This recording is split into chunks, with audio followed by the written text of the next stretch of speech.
ഒരു ഓർമ്മപ്പെടുത്തലാണത് പൊതുസമൂഹത്തിന്. ആദ്യമേ തന്നെ നമ്മളുടെ അന്തരിച്ച ബഹുമാനപ്പെട്ട CPM ജനറൽ സെക്രട്ടറി, അദ്ദേഹത്തിന് കണ്ണീരോടുകൂടി തന്നെ ഞാൻ ആദരാഞ്ജലികൾ വിഷമത്തോടുകൂടി അർപ്പിക്കുന്നു. അവരുടെ ദുഃഖത്തിൽ ഞാൻ പങ്കുചേരുന്നു. ഇപ്പോൾ ഞാൻ പറയാൻ വന്ന കാര്യം, ഇപ്പോൾ നമ്മുടെ ജനങ്ങളും സമൂഹവും സർക്കാരും PV അൻവർ, ADGP അജിത് കുമാർ ഇതിൻ്റെ പിന്നാലെയാണ് പോയിക്കൊണ്ടിരിക്കുന്നത്.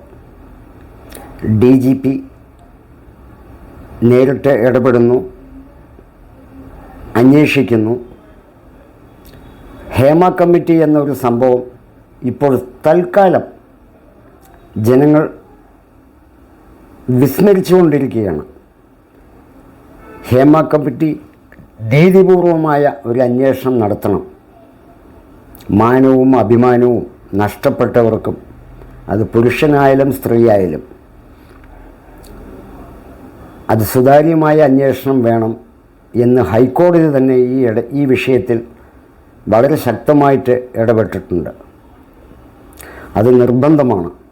അതുപോലെ തന്നെ ഹേമ കമ്മിറ്റിയിൽ സ്ത്രീ പ്രാതിനിധ്യം കൂടുതലാണെങ്കിലും അതിനേക്കാൾ ഉപരി അതിൻ്റെ തലപ്പത്ത് സ്ത്രീകൾ വരിക തന്നെ വേണം. ജനറൽ സെക്രട്ടറി, പ്രസിഡൻ്റ് എല്ലാം പുരുഷന്മാരാണെങ്കിലും ഏകദേശം അതേ സ്ഥാനങ്ങളിൽ ഒരു സ്ത്രീയെ കൂടെ നിയമിക്കണം. ശരിക്കും അതാണ് അതിൻ്റെ രീതി. അതാണ് കുറച്ചുകൂടെ ഭംഗി. അത് വ്യക്തമായിട്ട് ആരും ഇതുവരെ സംസാരിച്ചിട്ടില്ല.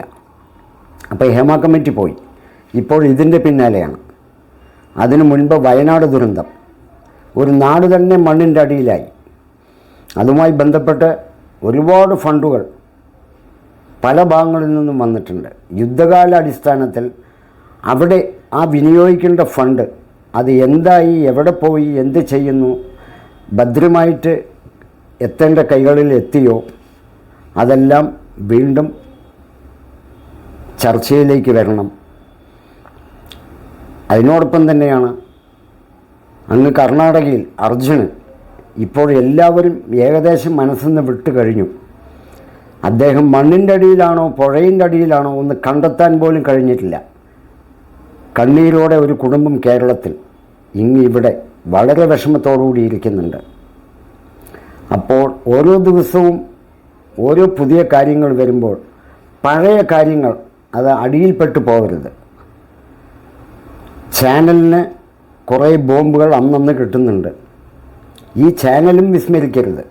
അന്ന് എന്തൊക്കെ ഓരോ വിഷയം, വയനാടായാലും അർജുനായാലും ഹേമ കമ്മിറ്റി ആയാലും എത്രത്തോളം പൂർവാധികം ശക്തിയോടുകൂടി ജനങ്ങളുടെ മുമ്പിലെത്തിച്ചോ അതേപോലെ വീണ്ടും അത് ജനങ്ങളിൽ ചർച്ച ചെയ്യപ്പെടണം. താഴേക്ക് പോയി അത് വിസ്മരിക്കരുത്. അത് ഓർമ്മപ്പെടുത്താനാണ് ഞാൻ വന്നത്. ഞാൻ എന്നെ പരിചയപ്പെടുത്താം. ജഹാംഗീർ എന്നാണ് പേര്. ആലത്തൂർ സ്വദേശിയാണ്.